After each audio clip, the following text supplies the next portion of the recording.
Oke, baru 12 orang. Kita teruskan teman-teman, bagaimana untuk rentabilitas. Jadi rentabilitas itu apa pengertiannya ya? Rentabilitas itu adalah kemampuan perusahaan untuk memperoleh keuntungan. Ya, kemampuan perusahaan untuk memperoleh keuntungan. Dan ini sering dijadikan sebagai alat bagi calon investor ya untuk menanamkan modalnya. Semakin besar rasio keuntungan ini, semakin besar juga minat mereka untuk berinvestasi di perusahaan ini. Ya, rasio keuntungan juga bisa dijadikan tolak ukur bagi negara, dalam hal ini aparat pajak ya. Semakin tinggi rentabilitas, maka semakin senang negara. Kenapa? Karena pajaknya juga akan diperoleh dengan angka yang cukup fantastis. Kalau perusahaan di Indonesia semuanya rugi, negara juga susah. Itu ya teman-teman. Jadi kalau perusahaan semua pada untung, negara juga senang. Kenapa? Karena pajaknya juga besar. Ya. Makanya Tiami meminta para dosen untuk mengajar akuntansi ini kepada kalian supaya apa? Kalian tahu bahwa semakin besar rasio keuntungan, semakin senang negara. Kenapa? Pajak yang akan dipungut semakin besar. Semakin tinggi keuntungan, semakin besar pajak yang akan dipungut. Ya, karena sifatnya kan progres pajak penghasilan itu. Semakin tinggi penghasilan, semakin tinggi pajak yang dipungut. Namanya juga tarif pajak progresif ya. Semakin tinggi penghasilan badan usaha, maka semakin tinggi pajak yang akan dipungut. Ya. Baik, rentabilitas tadi kemampuan perusahaan untuk memperoleh keuntungan. Semakin besar rentabilitas, semakin baik perusahaan itu. Nah, lalu tolak ukur dari rentabilitas itu apa? Ya, rasio keuntungan itu apa saja sih? Nah, ini ada yang disebut gross margin ratio. Gross margin ratio adalah perbandingan antara laba kotor dibagi dengan penjualannya dalam tahun yang sama. Jadi gross margin ratio adalah ya laba kotor pada tahun 2016 dibagi penjualan 2016. Itu ya. Nah, untuk rentabilitas gross margin ratio tahun 2016 42,73%. Semakin tinggi gross margin, makin baik. Ya. Begitu juga untuk 2017, naik jadi 54%. Laba kotor 2017 dibanding penjualan 2017 hasilnya 54%. Artinya apa? Gross margin ini menentukan berapa kemungkinan akan diperoleh laba yang lebih besar di tahun berikutnya. Kenapa? Kita lihat nanti. Semakin besar gross margin, maka biasanya keuntungan yang lain termasuk dari laba bersih dibagi penjualan semakin besar juga. Itu tolak ukur yang pertama. Tolak ukur yang pertama adalah gross margin ratio, laba kotor dibagi penjualan. Lalu tolak ukur yang kedua adalah operating margin ratio. Operating margin ratio rumusnya adalah laba usaha dibagi penjualan. Ya. Operating margin ratio adalah laba usaha dibagi penjualan. Untuk tahun 2016 adalah 20,91%. 2017 adalah 37,41%. Ini artinya apa? 2017 kinerjanya lebih baik dibanding 2016. Kenapa? Karena penghasilan dari operating margin ratio meningkat dari 20,91 ke 37,41. Berarti meningkat kurang lebih 17%. Itu prestasi yang luar biasa ya teman-teman. Ya. 20,1 naik menjadi 37,41.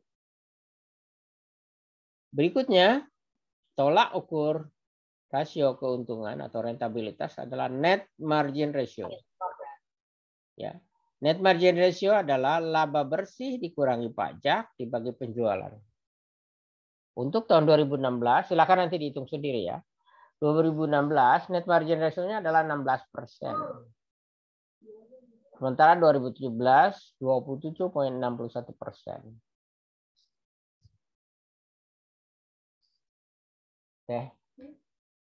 Ada wadah tipis enggak? Kan itu dimasukin ke wadah, masukin ke kulkas. Iya, kelihatan kamu.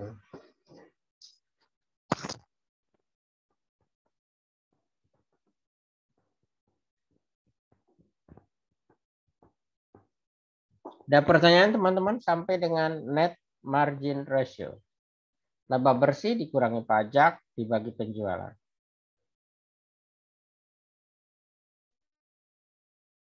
Ini masih rasio laporan, satu laporan ya, rasio laba rugi. Jadi kalau orang pintar ngomong profit marginnya berapa? Kira-kira yang mana ya?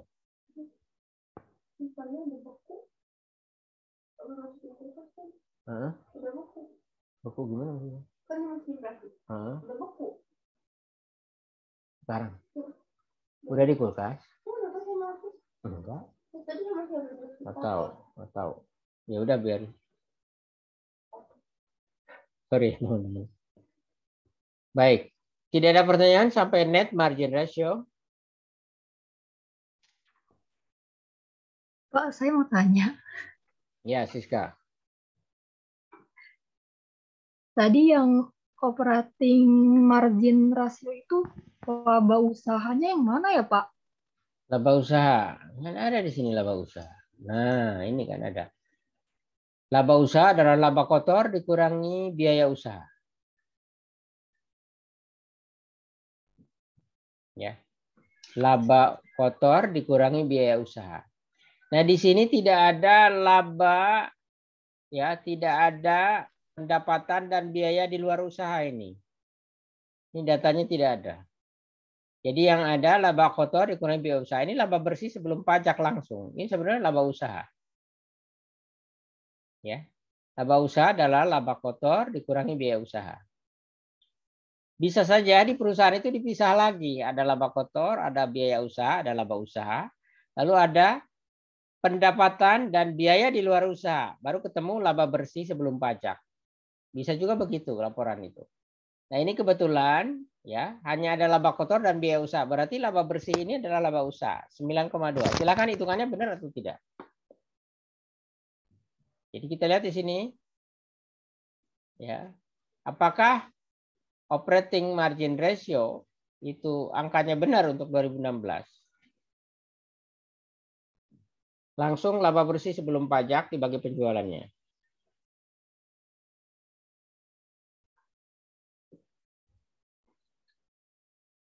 Bisa benar? Siska. Lagi dihitung, Pak. Oh, lagi dihitung. Sok dihitung dulu.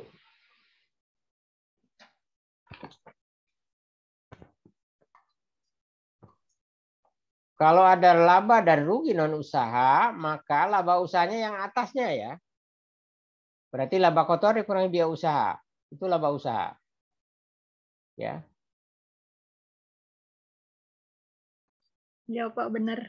Benar ya. Berarti laba usaha dibagi penjualan adalah 2016 20,91, 2017 37,41.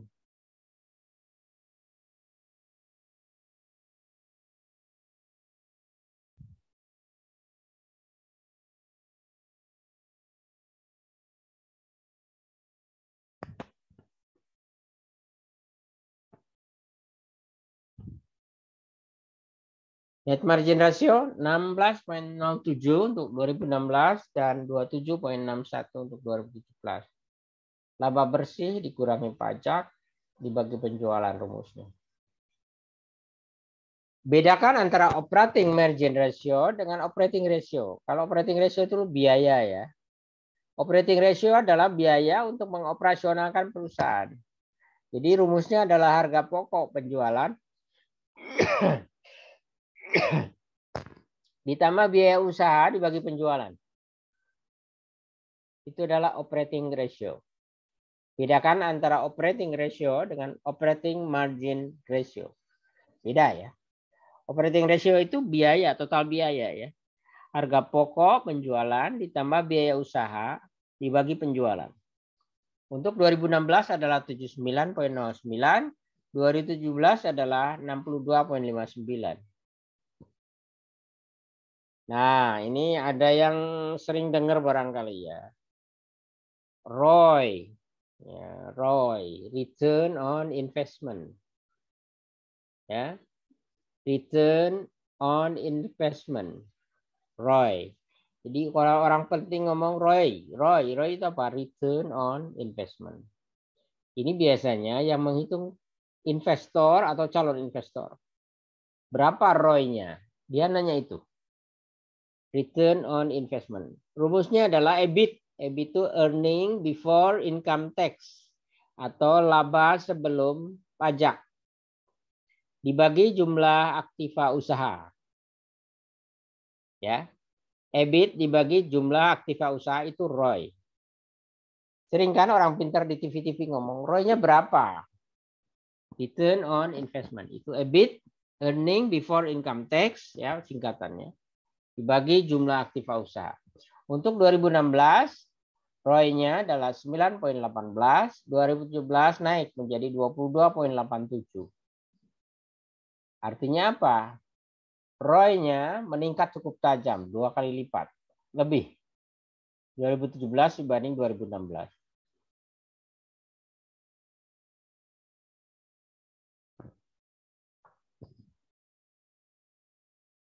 Silakan angka-angkanya dicek dan dihitung sendiri. Lalu ada net ROI. Ya. Net ROI adalah EAT dibagi jumlah aktiva usaha. Maksudnya apa EAT? Earning after tax. Laba setelah pajak dibagi jumlah aktiva usaha. Jumlah aktiva usaha adalah biasanya jumlah aset ya atau jumlah aktiva. Berarti jumlah aktiva yang digunakan untuk berusaha. Masing-masing tahun berbeda ya. Aset tahun 2016 berbeda dengan aset tahun 2017. Jumlah aktiva usaha.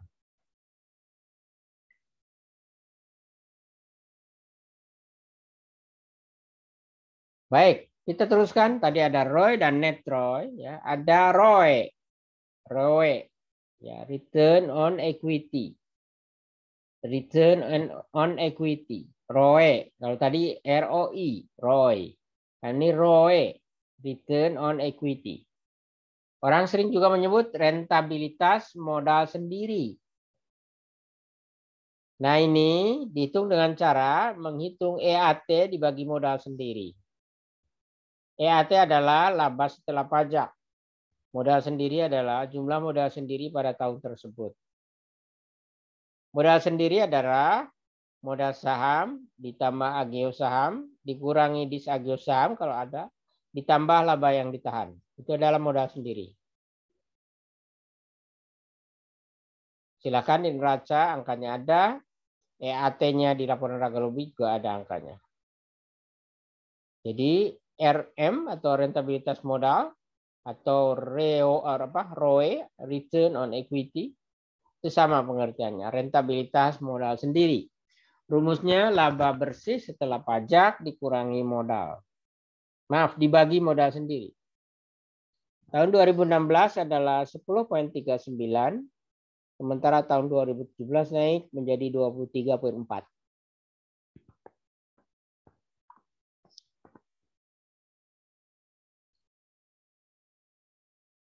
Baik teman-teman, ada pertanyaan?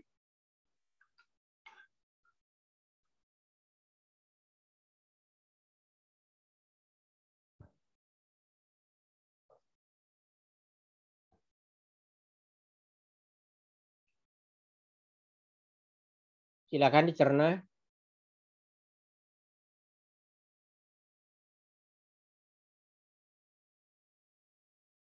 Roy, ini bisa jadi bahan ujian ya teman-teman. ROI-nya berapa? ROE-nya berapa? Profit margin-nya berapa?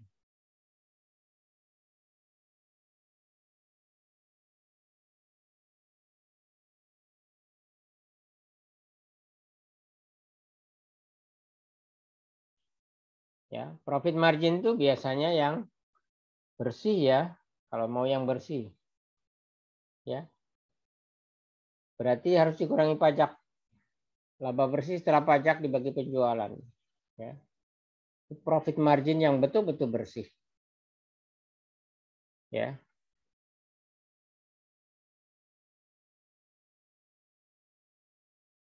Ada pertanyaan? Jadi ada gross margin, ada operating margin, ada net margin ratio, ada operating ratio, ada ROI, return on investment, ada ROE, ada net ROI, net return on investment. Lalu ada ROE atau return on equity. ROE ya, bacanya I ya, itu. ROE, return on equity. Lalu ada rentabilitas modal sendiri, sama pengertiannya dengan return on equity. Nah, di sini ya tidak ada DER. Kenapa? Karena itu hanya perbandingan antara modal asing dengan modal sendiri. Debt to equity ratio, total hutang dibagi modal sendiri. Kenapa tidak dicantumkan? Ya kalau kalian mau hitung silahkan. DER-nya berapa? Karena DER juga kalau untuk perbankan itu cukup signifikan ya. Cukup berpengaruh. Tapi kalau untuk perusahaan yang lain, DER itu kan hanya menunjukkan bahwa perusahaan itu membiayai aktifannya menggunakan apa saja. Apakah menggunakan hutang atau menggunakan modal saham. Ya, dua-duanya ada plus minusnya. Kalau kita menggunakan hutang harus ada bunga yang harus dibayar. Kalau kita menggunakan modal saham harus ada dividen yang harus dibayar juga. Tinggal berapa kepentingan pemegang saham dan berapa kepentingan kreditur. Ya, berbeda antara kreditur dengan pemegang saham itu. Kalau orientasi dari kreditur adalah mencari bunga. Tapi kalau orientasi dari pemegang saham adalah mencari dividen. Ya.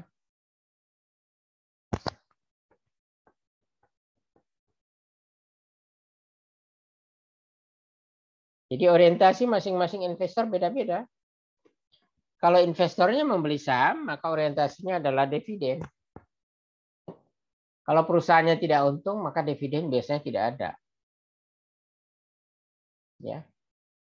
Tapi kalau kreditur, orientasinya adalah bunga, bodo amat. Mau untung, mau rugi, pokoknya saya dapat bunga sekian dari uang yang saya tanamkan, gitu. Itu namanya kreditur. Tapi kalau debitur, kalau pemegang saham atau owners equity, maka dia harus menghitung-hitung.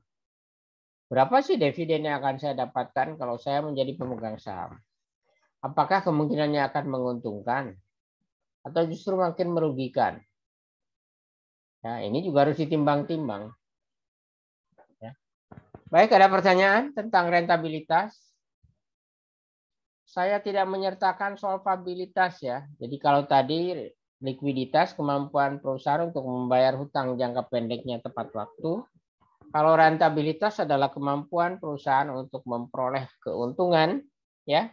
Lalu ada lagi solvabilitas, ya. Solvabilitas. Solvabilitas adalah kemampuan perusahaan untuk membayar hutang jangka panjangnya, ya, atau perimbangan antara hutang jangka panjang dengan modal sendiri, atau perimbangan antara hutang jangka panjang dengan aktiva. Ya, ada DER, ada debt to equity, ada long term debt to equity, ada long term debt to total asset. Itu rasio-rasio yang bisa kalian hitung sebetulnya. Cuma dari segi perpajakan, kaitannya dengan keuntungan, kaitannya dengan kemampuan membayar hutang, itu lebih ke arah kemungkinan bagaimana negara akan menagih pajak bagi para badan usaha ini. Jadi kalian yang utama harus paham ini minimal. Kalau mau ngitung yang lain, misalnya menghitung DER, ya, ada total debt to equity, ada total debt to total asset, ada total long term debt atau utang jangka panjang dibandingkan dengan modal sendiri, atau juga long term debt to asset atau to total asset. Ya, itu untuk menentukan solvabilitas. Lalu kalau perusahaan itu kemampuan memperoleh keuntungannya kecil, ya berarti rentabilitasnya kecil. Ya, atau justru malah tidak menghasilkan keuntungan. Nah, perusahaan yang tidak menghasilkan keuntungan ya ditutup saja. Ngapain diteruskan? Ya, lebih baik uang disimpan dalam bentuk deposito. Lalu kalau kemampuan perusahaan membayar hutang jangka pendeknya tepat waktu atau likuiditas, itu kalau tidak punya kemampuan namanya illiquid. Ya, illiquid berarti perusahaan itu tidak mempunyai kemampuan membayar hutang jangka pendek tepat pada waktunya. Lalu ada insolvable atau irrentabilitas. Tidak mempunyai kemampuan untuk menghasilkan keuntungan. Ya, berarti semakin kecil keuntungannya, bahkan nol atau malah defisit atau loss. Kalau terjadi defisit atau loss, maka perusahaan ya ditinjau apakah memang masih berkeinginan untuk berkiprah atau harus melanjutkan usahanya going concern-nya atau akan berhenti. Itu pilihannya. Nah, bagi negara itu penting ya. Kalau rentabilitasnya sudah semakin rendah, lalu rentabilitas, likuiditasnya juga semakin rendah, harus cepat-cepat ditagih. Karena kalau punya hutang kepada negara atas nama hutang pajak, kalau tidak cepat ditagih, ya perusahaan yang illiquid akan susah membayar. Jadi itu kepentingannya. Oke, ada pertanyaan teman-teman?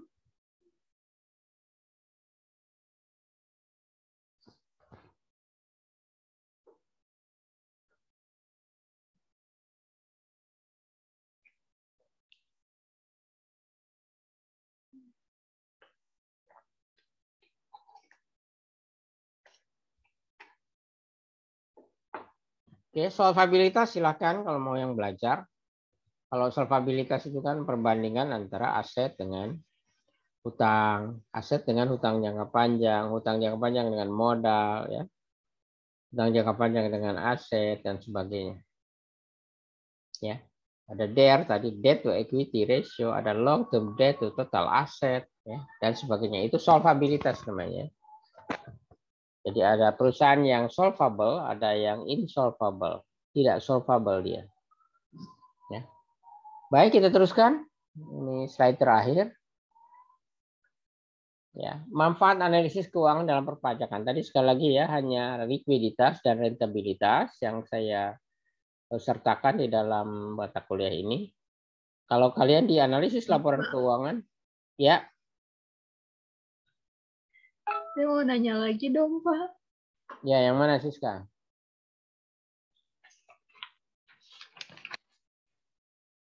Yang jumlah aktiva usahanya itu yang mana ya, Pak?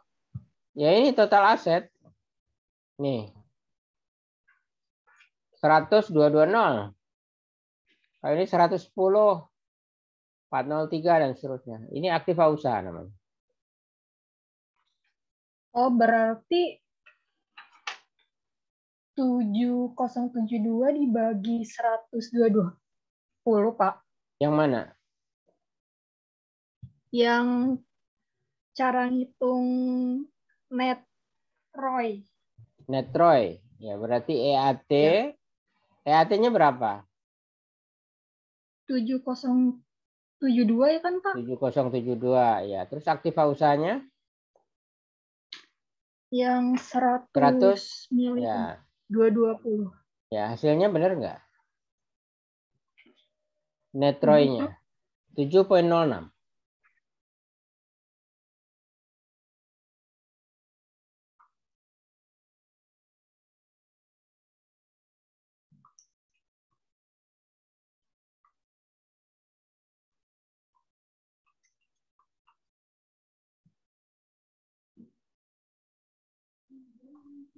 Iya, Pak, benar. Nah, ya. Itu juga untuk 2017 16,88.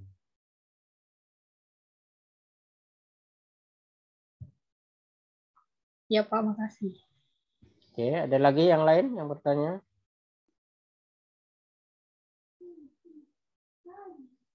Lalu manfaat analisis keuangan dalam perpajakan ya. Sekali lagi tadi negara berkepentingan pertama untuk mengetahui rentabilitas ya. Semakin tinggi rentabilitas suatu perusahaan, negara semakin senang. Kenapa? Karena pajak yang akan dipungut juga semakin besar. Ya. Itu ya yang utamanya. Ya.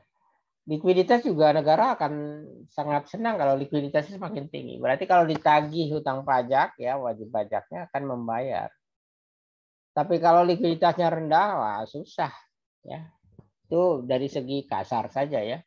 Bagaimana analisis ini berpengaruh terhadap perpajakan.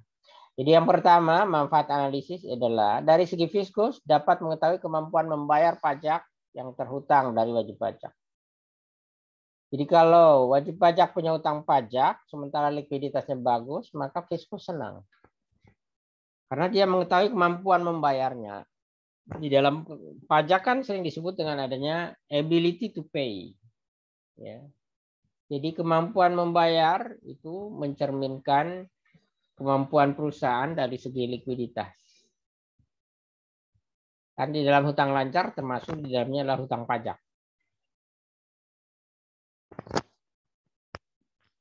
Ya, kalau likuiditasnya rendah maka boro-boro bayar hutang pajak. Ya. Hutang ke karyawan atau hutang kepada supplier juga belum tentu kebayar. Itu yang pertama. Yang kedua, ya, manfaat analisis keuangan dalam perpajakan memberikan keleluasaan dalam menagih hutang pajak karena WP tersebut kelangsungan usahanya terjamin. Juga karena rentabilitasnya yang tinggi, karena ability to pay, kemampuan membayar, ya. Kelangsungan usaha terjamin, ya. Jadi perusahaan itu akan disenangi negara kalau dia establish terus, berkembang terus, tambah besar, senang ya negara. Kenapa? Berarti pemasukan dari pajak semakin besar. Kemampuan membayarnya, ability to pay-nya tinggi.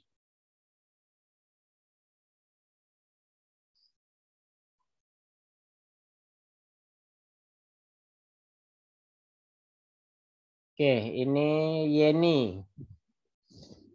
Tanya mengapa ROE merupakan salah satu analisis yang penting untuk investor. Ya.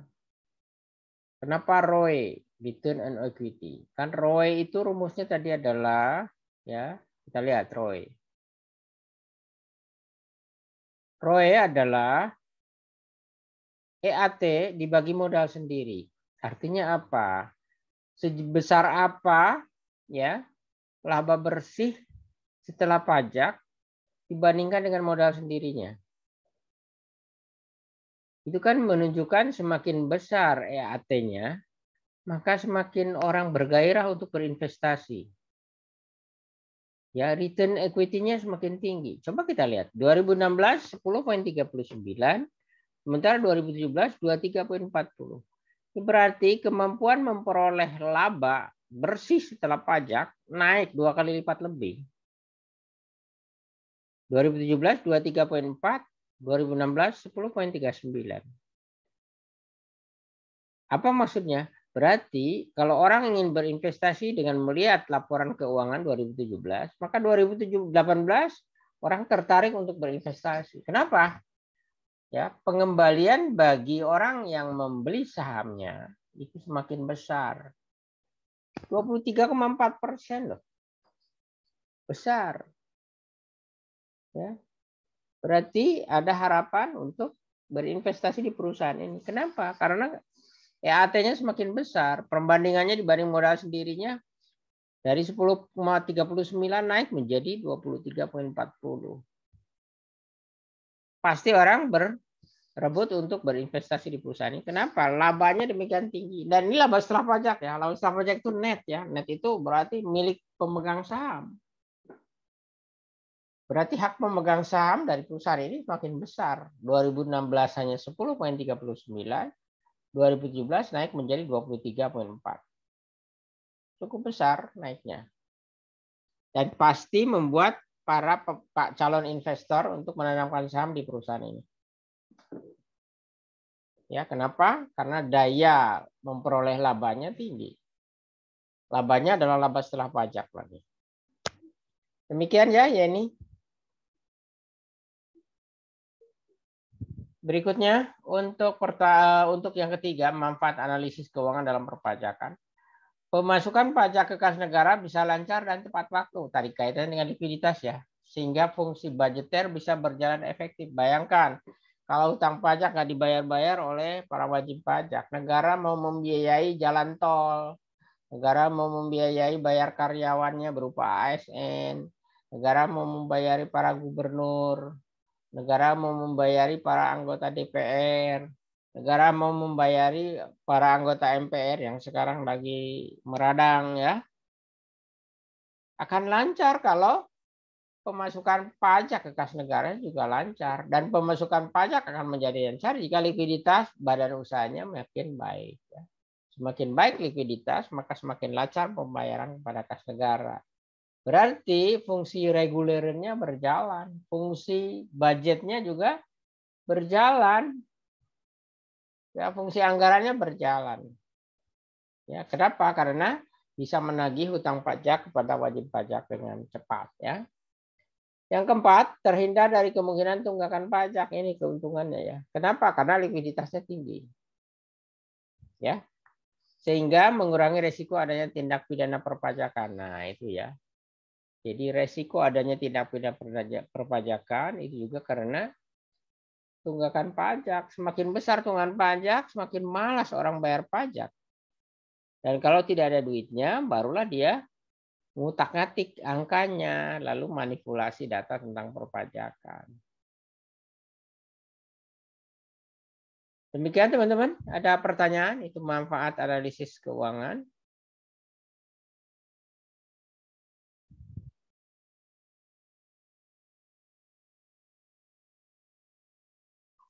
Dan slide terakhir di sini, terima kasih. Ya, silakan berlatih menghitung. Sampai jumpa Senin depan. Ada pertanyaan sebelum saya tutup, teman-teman? Waktunya tinggal 5 menit.